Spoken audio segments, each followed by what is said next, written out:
Hello po mga kapatid, once again, good morning, good afternoon, or good evening, saan man sulok kayo ng mundo na nararating ng vlog na to. Sana po nasa mabuti kayong kalagayan ngayong oras na to dahil tandaan mo kapatid, mahal na mahal tayo ng Diyos. Amen? Welcome po sa ating YouTube channel once again. YouTube channel ng God's Healing Mission natin, the mission to heal, to protect, and to save people. Physical and spiritual blessings po makakamtan natin dito sa vlog na to. Amen? Bago po tayo mag-umpisa, siyempre, umpisahan natin sa pagbungad ng panalangin. Lahat po ng mga buong yung pamilya, ayan, yayain nyo na para sa ating pagbungad ng panalangin sa ngalan ng Ama, ng Anak, ng Espiritu Santo. Amen. Ama namin, sumasalangit ka, sambahin ang ngalan mo. Mapasa amin ang kaharian mo, sundin ang loob mo dito sa lupa para nang sa langit. Bigyan mo po kami ng aming kakanin sa araw-araw at patawarin mo kami sa aming mga sala para nang pagpapatawad namin sa nagkakasala sa amin. At huwag mo kami paintulot sa tukso at iadya mo kami sa lahat na masama. Amen. Para sa ating mahal na ina, Habaginong Maria, napupuno ka ng grasya, ang Panginoon Diyos ay sumasayo. Bukod kang pinagpala sa babaeng lahat at pinagpala naman ang iyong anak na si Jesus. Santa Maria, Ina ng Diyos, ipanalangin mo kaming makasalanan, ngayon at kung kami mamamatay. Amen. Luwalhati sa Ama, sa Anak at Espiritu Santo, kapara ng sa unang-una ngayon, magpakailanman, magpasa walang hanggan siya nawa. Luwalhati sa Ama, sa Anak at Espiritu Santo, kapara ng sa unang-una ngayon, magpakailanman, magpasa walang hanggan siya nawa. Sabay-sabay po tayong lahat. Luwalhati sa Ama, sa Anak at Espiritu Santo, kapara ng sa unang-una ngayon at magpakailanman, magpasa walang hanggan siya nawa. Sa ngalan ng Ama, ng Anak, ng Espiritu Santo. Amen. Namnamin natin ang awitin yan. Kapatid, kung may pinagdadaanan ka, pakinggan mo yan kapatid. Totoong may Diyos. Mahal ka ng Diyos. Lumapit ka sa Kanya. May magagawa ang Diyos. Amen. Palakpakan po natin ang ating Diyos na buhay. Ayan. Hi! Ayan. Welcome po once again sa ating God's Healing Mission. Napakaganda ng topic natin. Ang topic natin po ngayon, alam nyo na, no? Ayan, dyan sa screen nyo, dyan sa YouTube nyo, sinabi nga natin, no? Pero bago lahat, bago tayo pumunta sa ating topic ngayon, ang gawin po natin muna, tandaan nyo po kapatid, no?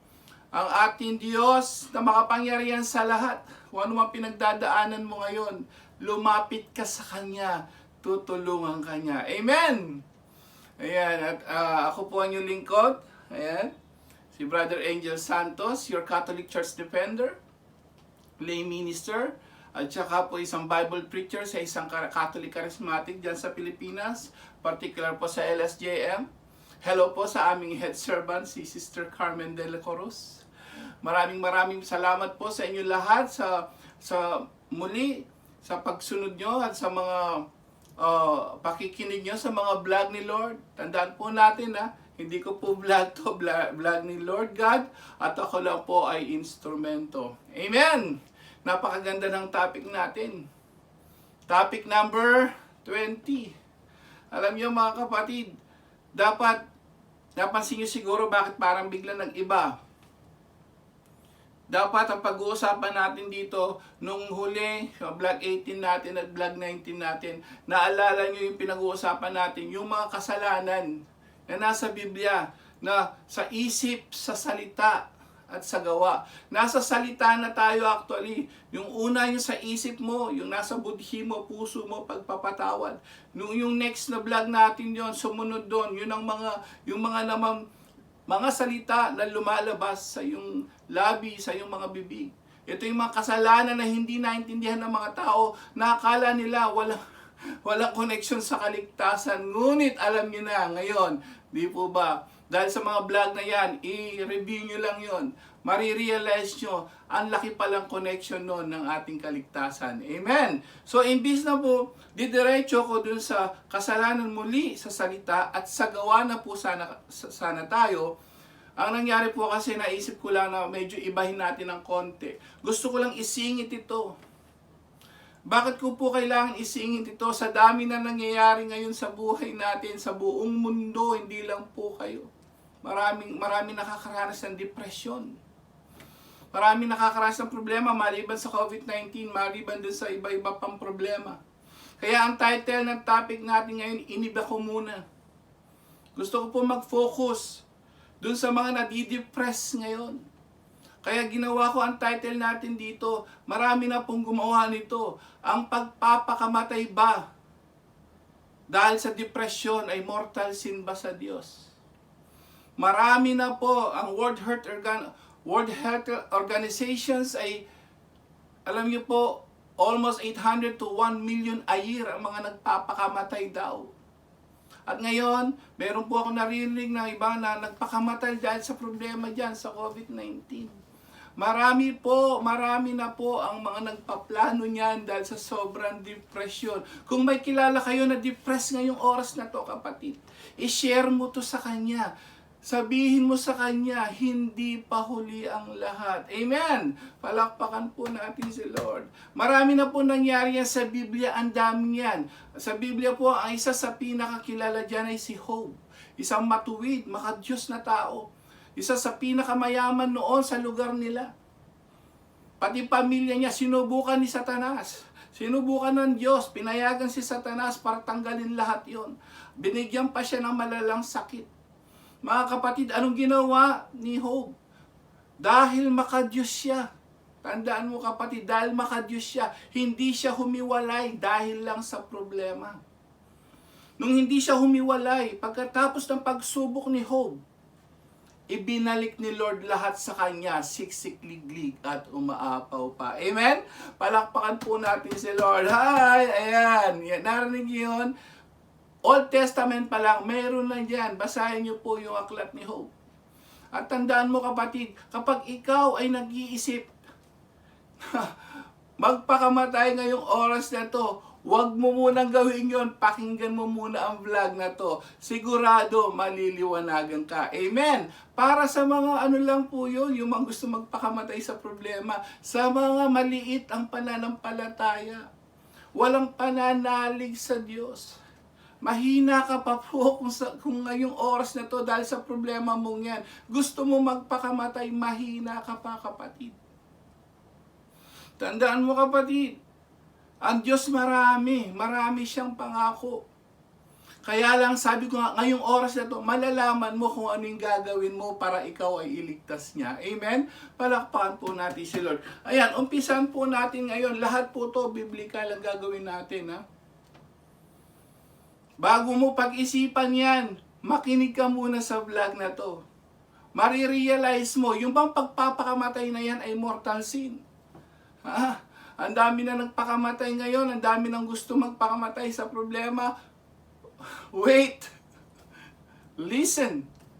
Stop, look, and listen muna ngayong oras na to. Marirealize mo, bakit ba? Mortal sin ba talagang pagpapakamatay? Bakit kaya? Tingnan natin po sa 1 Corinto chapter 6 verse 19 to 20. Uulitin ko. 1 Corinto chapter 6 verse 19 to 20. May sinabi ba ang Diyos? Actually si San Pablo po sinabi niya sa 1 Corinto yon sa mga taga-Corinto. May sinabi ba siya? Kung sino ka ba kapatid? Kung ano ba yung katawan mo? Bakit mo dapat ingatan na huwag mong papatayin? Ito po yung dahilan. Ito po uulitin ko, 1 Corinthians chapter 6, verse 19 to 20. Sabi rito, sino ka ba kapatid ngayon? Sabi rito, huwag kayong makikiapid sa alinmang kasalanan na ginagawa ng tao. Iba ang napipinsala. Ngunit sa pakikiapid, sariling katawan ang kanyang pinipinsala. Hindi ba ninyo alam na ang inyong katawan ay templo ng Espiritu Santo na nasa inyo at tinanggap ninyo mula sa Diyos? Templo ng Espiritu Santo. At sabi rito, ang inyong katawan ay hindi talagang inyo, kundi sa Diyos. Narinig niyo po yun?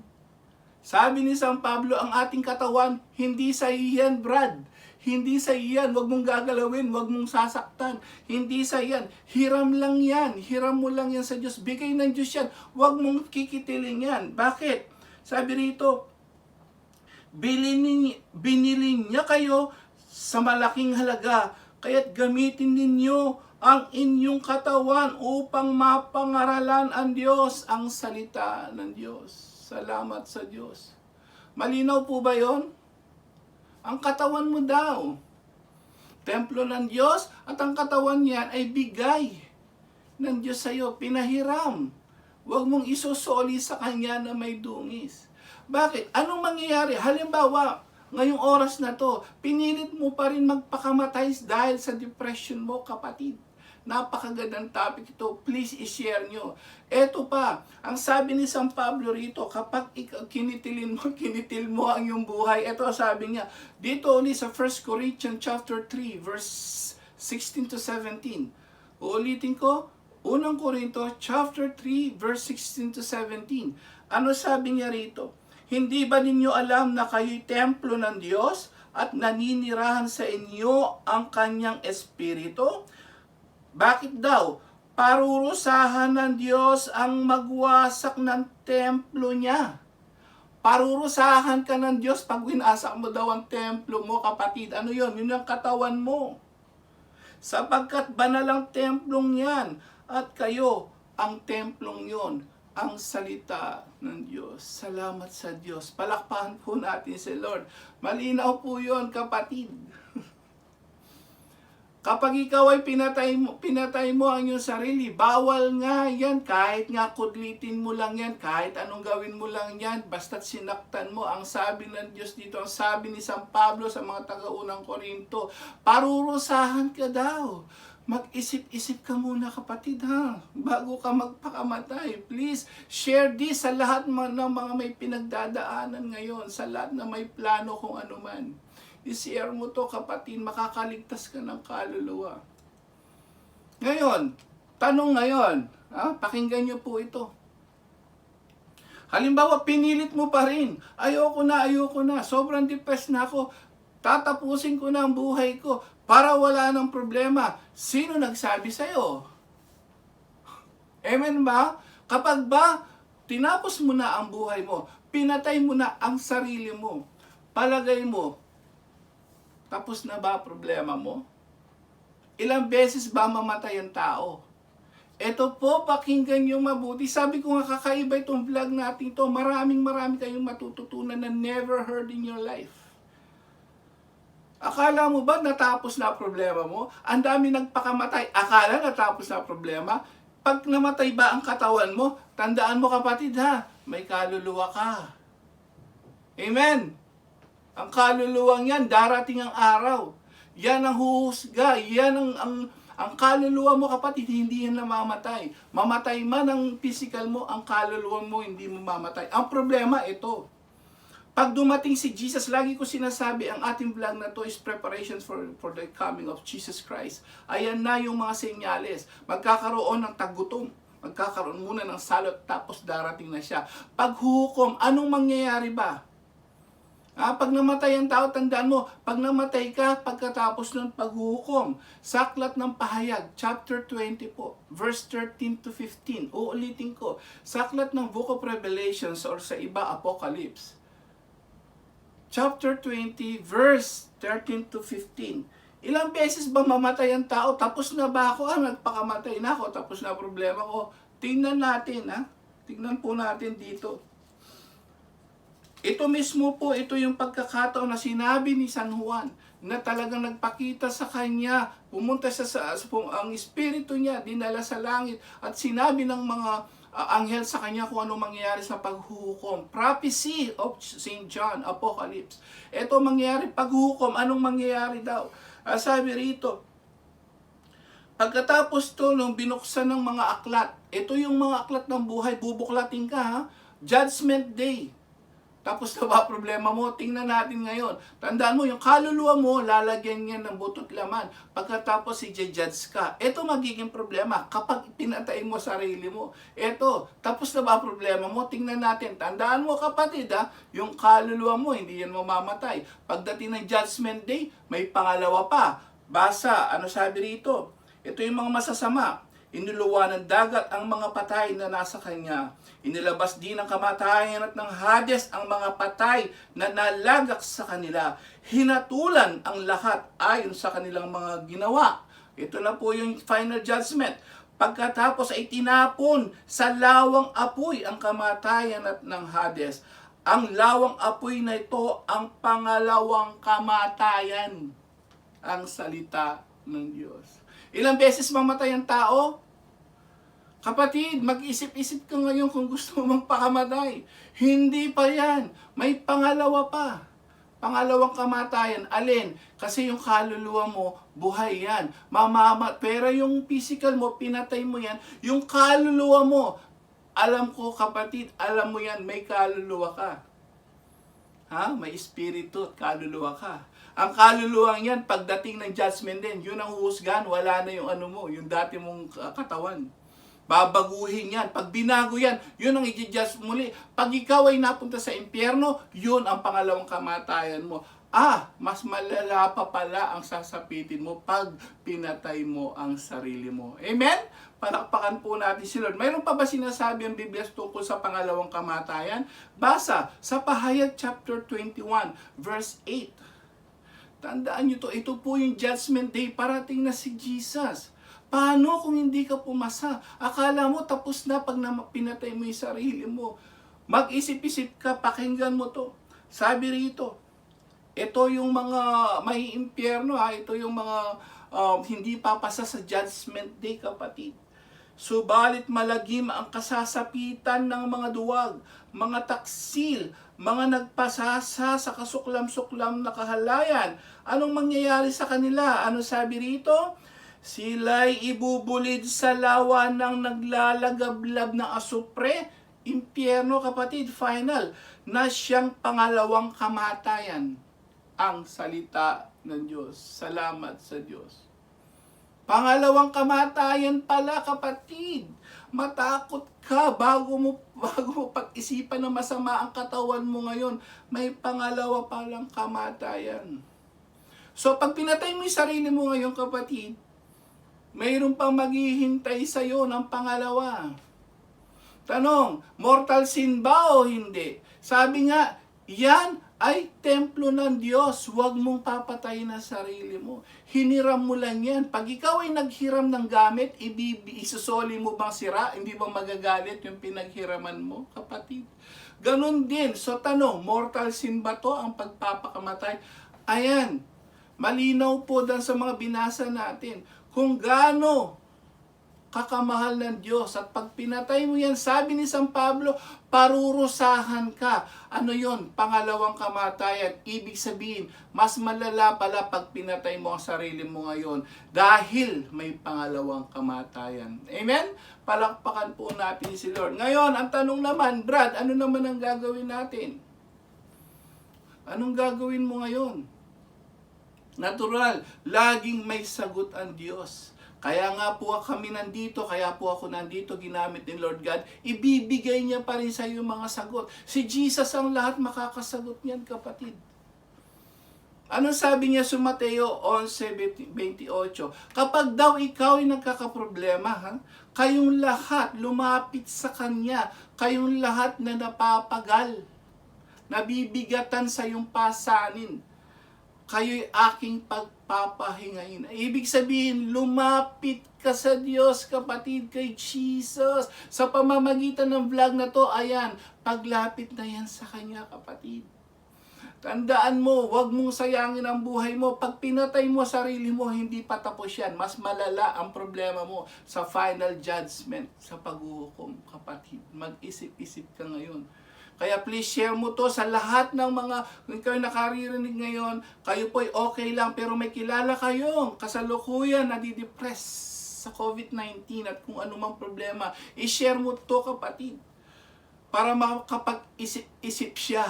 Hindi pa tapos ang problema mo pag pinatay mo yan. Mas maganda, sabi ni Jesus mismo, siya nagsabi sa bibig niya, lumapit kayo, Matthew chapter 11 verse 28, lumapit kayong lahat na napapagalat, nabibigatan sa iyong pasanin.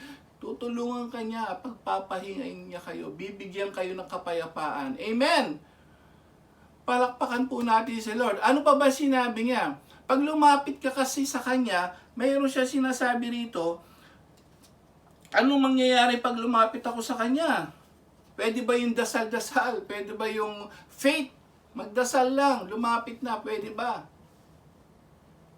May sagot uli si Jesus. Tandaan po natin, alam ko marami sa inyo nagsisimba niyan at nagdadasal. Lumapit, ano pa ba ang sabi niyan? Ang sabi niya rito sa Matthew 6:33, kung naalala niyo dati, di ba? Ito na yung sinabi ko noon. Yung sinasabi ko rito, dapat pag sumakitan ninyo ng higit sa lahat ang paghaharian kayo ng Diyos at ano sabi, mamuhay ng ayon sa kanyang kalooban at ipagkakaloob niya ang lahat ng kailangan nyo, ang salita ng Diyos. Salamat sa Diyos. Ano sabi niya? Pag lumapit ka daw sa Kanya, sundin mo na kalooban niya. Gawin mo na siyang number 1. Ano ba yung kalooban niya? Magsisi, magbalik loob. May pangako si Jesus. Gawin mo yan. Ito po ay paglapit. Ito pong paglapit nyo ngayon, pakikinig sa vlog na to. Isa po yan sa paglapit sa Kanya. Seek ye first the kingdom of God and His righteousness, and everything will be added unto you, kapatid. Unahin mo muna daw siya. Hindi lang pwedeng dasal, hindi lang pwede yung faith. Kailangan may gagawin ka. May pagbabago kang gagawin. Ano ba kasi sabi niya? May pangako naman siya. Pag ikaw lumapit sa Kanya, ano sabi niya rito? Sabi ni Jesus, sa bibig niya to lahat Promise po ni Jesus, sabi rito. Kaya't sinasabi ko sa inyo, huwag kayong mabagabag tungkol sa pagkain na kailangan ninyo upang mabuhay o tungkol sa damit na kailangan ng iyong katawan. Ayan Matthew chapter 6 verse 25 po.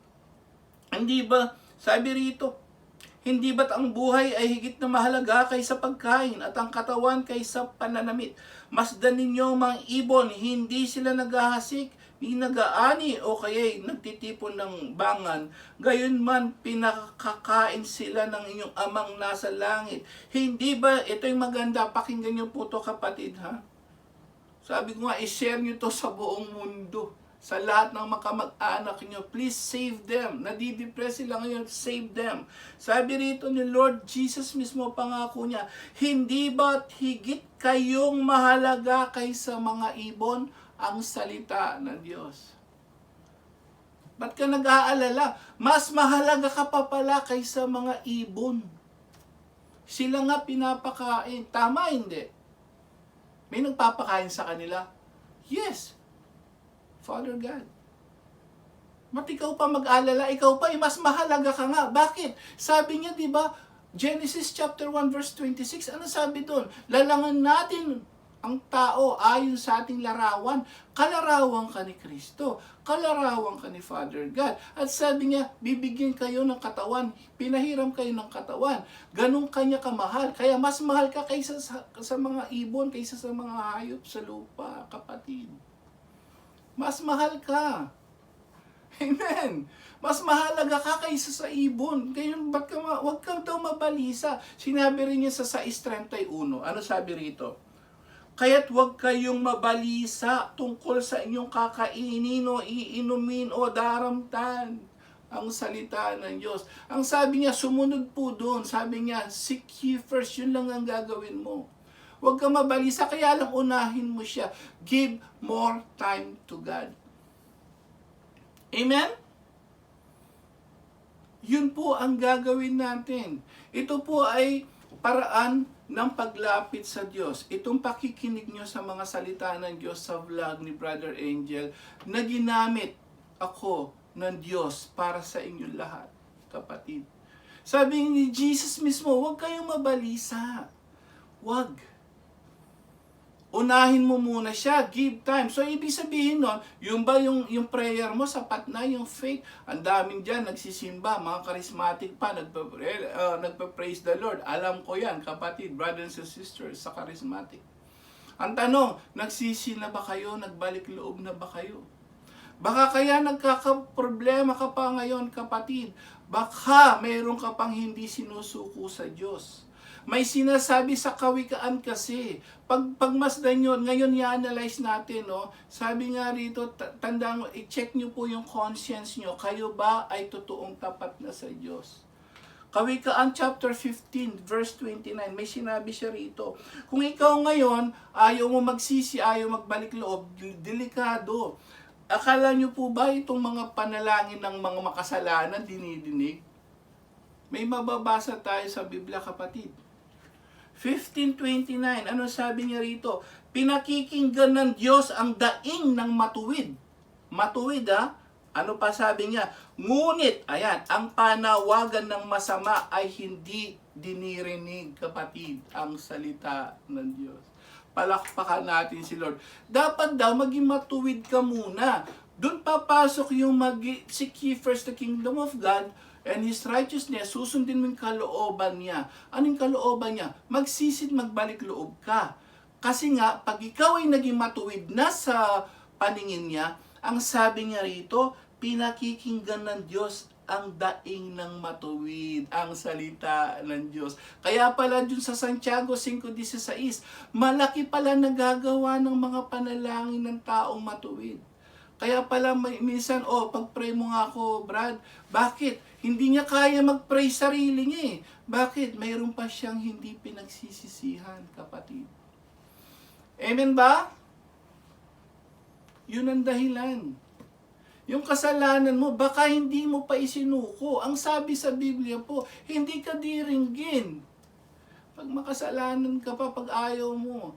Kasi tandaan mo, Brad, ang daming sinasabi sa Biblia, lahat ng mga nagbalik loob, nagsisi, inuna siya. Bibigyan mo ng oras siya, 1 o 2 oras.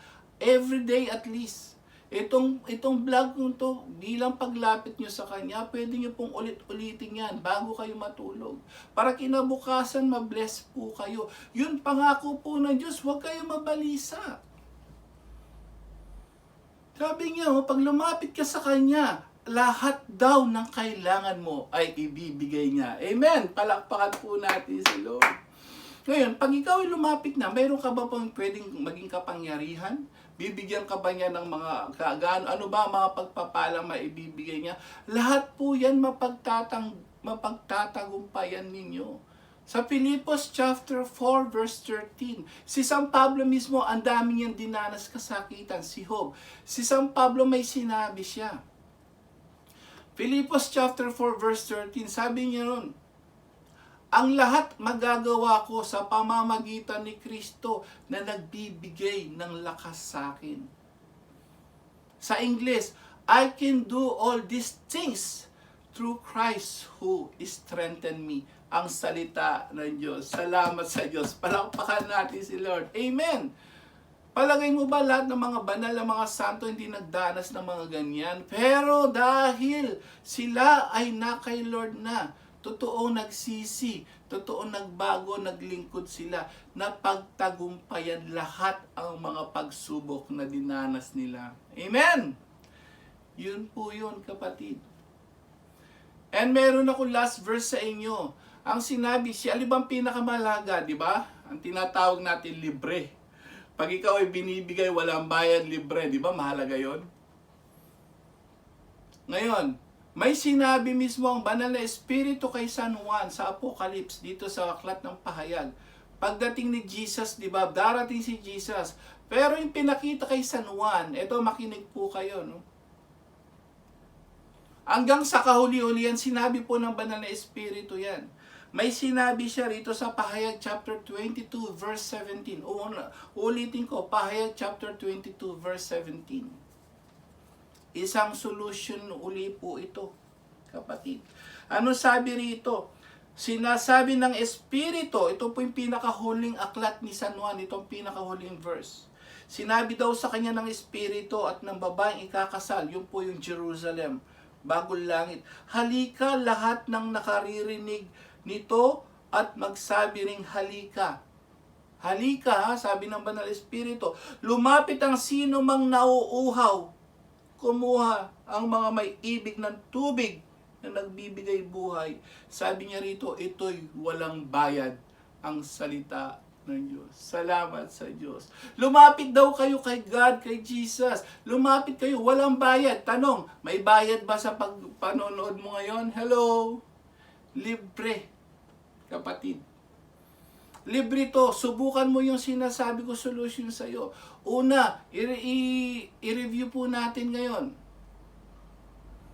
Pag-isipan mo bago ka magpakamatay. Sino ka ba, kapatid?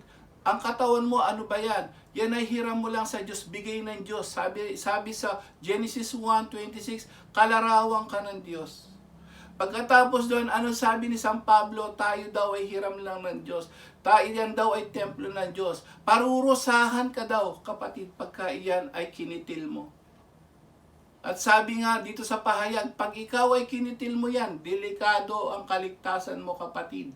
Dahil nga katawan, templo yan, ang sabi may pangalawang kamatayan. Hindi patapos ang problema mo pag kinitil mo buhay mo. May mas malalang problema ang darating pa sa'yo. Sabi ko nga, kapatid, sabihin nyo sa mga kapatid nyo, mga kamag-anak nyo, yung mga gustong kung ano man ang gawin sa sarili nila. Gusto magpakamatay, sobrang depressed, malala problema nila. Sabihin mo sa kanila, solusyon, ano? Lumapit sa Diyos. Amen! Lumapit kay Jesus. Bigyan ng maraming oras. Bigyan mo siya hindi lang dasal at faith. Tandaan mo, may gagawin ka. Pagsisisi. Kasi sabi nga, di ba, malaki na gagawa ng taong matuwid yung panalangin niya, dinidinig ng Diyos. Ang salita ng Diyos. Salamat sa Diyos. Palakpakan po natin sa Lord. Ayan, may natutunan, kapatid. Napakabuti ng Diyos, di po ba? Kaya sinasabi ko sa inyo, yan lang po yung mga solusyon ngayon. Tandaan mo, nandiyan si God, nandiyan si Jesus, nandito po yung vlog ko. May mga misa everyday. Lumapit muna kayo sa Kanya, bigyan mo ng maraming oras. 1 o 2 oras a day. Please, bigyan mo ng maraming oras, magbasa ka ng Bible o yung vlog na to, ulit-ulitin mo lang, kapatid, maliliwanagan ka. Mayroon palang paraan. Ang dami. Pagkatapos mo ngayong inuna si Lord God, pinanood mo tong vlog na to, nakinig ka ng mga misa dyan kahit sa cellphone mo. Pagkatapos yun, hanapin mo na yung mga solusyon. Siya ay gagawa ng paraan. God will make a way for your problem. Amen? Palakpakan po natin si Lord. Ayan. Ngayon, dumako na po tayo sa healing prayer. Kapatid, ako na nagsasabi sa iyo ngayon, subok ko na po to. Dinanas ko rin yan noon. Bagsak, crash until the ground. Talagang dapan-dapa. Hindi ako lumayo sa Diyos, lalo akong lumapit sa Diyos, kapatid. Napagtagumpayan ko lahat ng problema niyan. Mas malala pa sa problema mo. Ito lang ang kailangan. Seek ye first the kingdom of God and His righteousness. Yun daw sinasabi niyang kalooban niya, sundin mo muna. Sundin mo. At ang lahat yan ay ibibigay sa iyo. Ano yon? Magsisi daw muna tayo bago tayo magkaroon ng healing prayer. Awitin natin ang pagsisisi.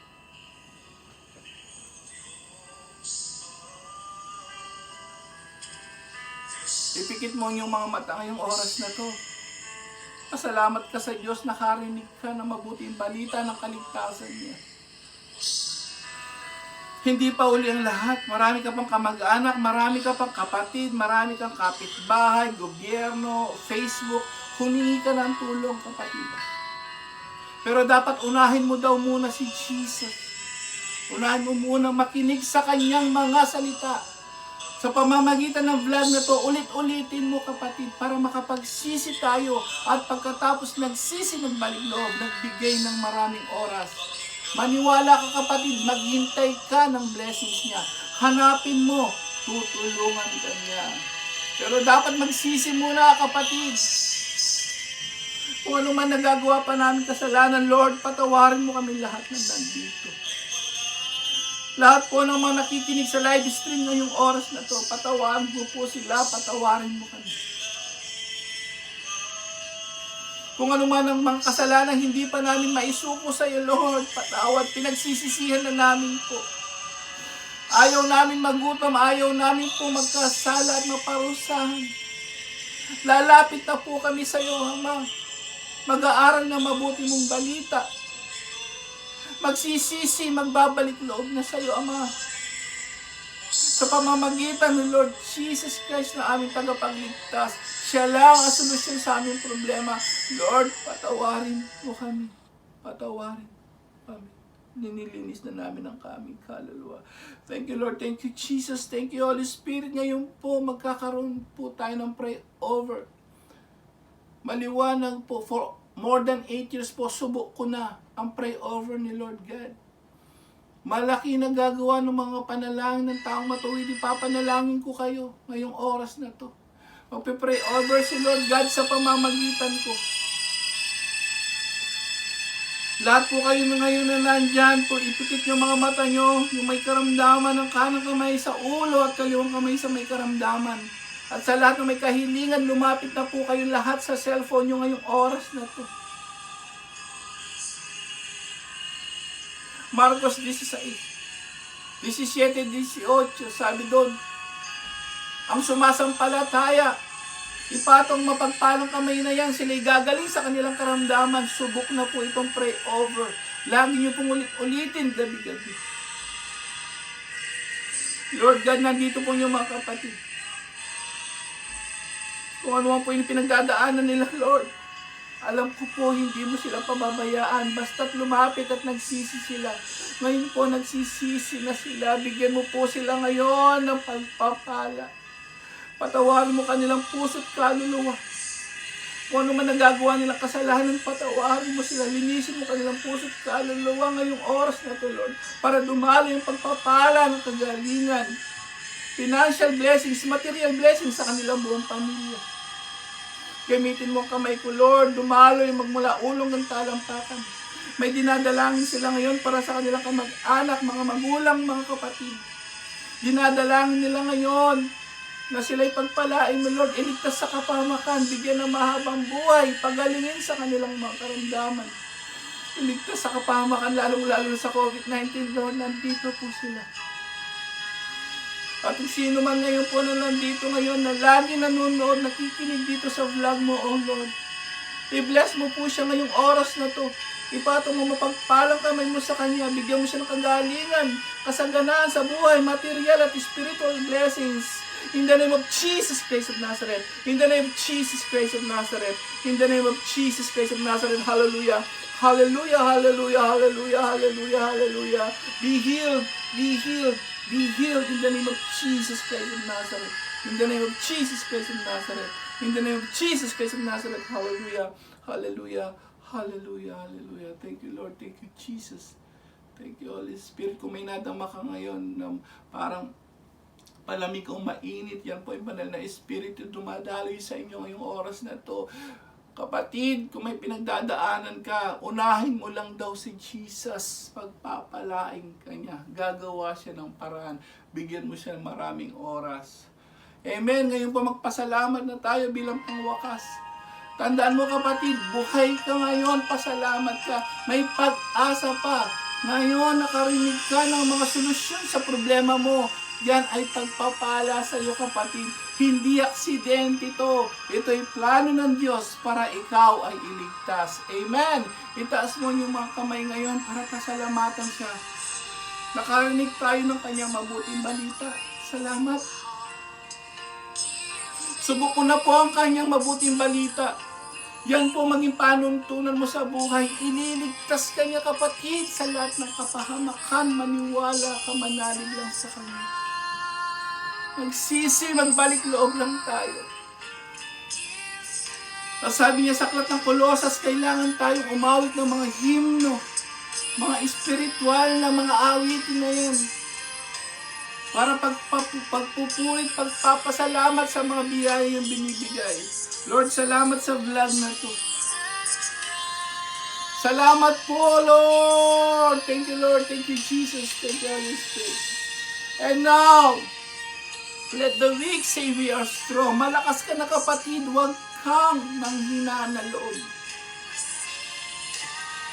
Sabihin mo, you are rich in God's love. Hindi ka pababayaan. Just give Him thanks. Purihin mo siya, natutuwa ang Diyos pag pinupuri mo siya kapatid. Maniwala ka, may Diyos. Totoo si Jesus mayroon, nakatingin lang sila sa atin. Malapit lang siya, hindi siya malayo. Kung may problema ka, lumapit ka sa Kanya. Hindi solusyon ang pagpapakamatay, kapatid. Hindi yan solusyon. Maniwala ka, lalo ka magkakaproblema lang. Thank you, Lord. Thank you, Jesus. Thank you, Holy Spirit. Maraming salamat, Ama. Salamat po. Salamat po. Thank you, Lord. Thank you, Jesus. Thank you, Holy Spirit. Ayan, kung na-bless po kayo, please like and share. Please subscribe and click the bell button po. Support the God's Healing Mission. Ito po ay paraan ng paglilingkod mo ngayon sa Kanya na hindi ka lang nagdadasal lang, may faith. No. Kailangan may gagawin ka, kapatid. Amen. Click the bell button, subscribe, share mo to sa mga nadidepress ngayong panahon na to. And may last verse ako, may bonus verse po ako sa inyo na may ibibigay. Kung ikaw ngayon, sabi ko nga, ito, muli, promise ni Lord God. John chapter 6 verse 33 to 35. Promise po yan ni Lord God. Maniwala ka, kapatid. Pangako niya to, ano sabi niya rito? Ako ang pagkaing nagbibigay buhay. Sabi ni Jesus. Siya'y nagbibigay ng buhay. Ang lumalapit sa akin ay hindi na magugutom. Ang lumalapit daw sa Kanya, hindi ka na magugutom, kapatid. At ang nananalig sa akin ay hindi na mauuhaw kailanman. Ang salita ng Diyos. Salamat sa Diyos. Palakpan po natin si Lord. Na-bless ba kayo? Maraming salamat po. Ayan, sa susunod po muli, sa susunod na vlog, sa nga ng Ama, ng Anak, ng Espiritu Santo. Amen. Palakpan po natin si Lord. Sige po. God bless us all and be safe. See you sa next vlog. Thank you, Lord. Thank you, Jesus.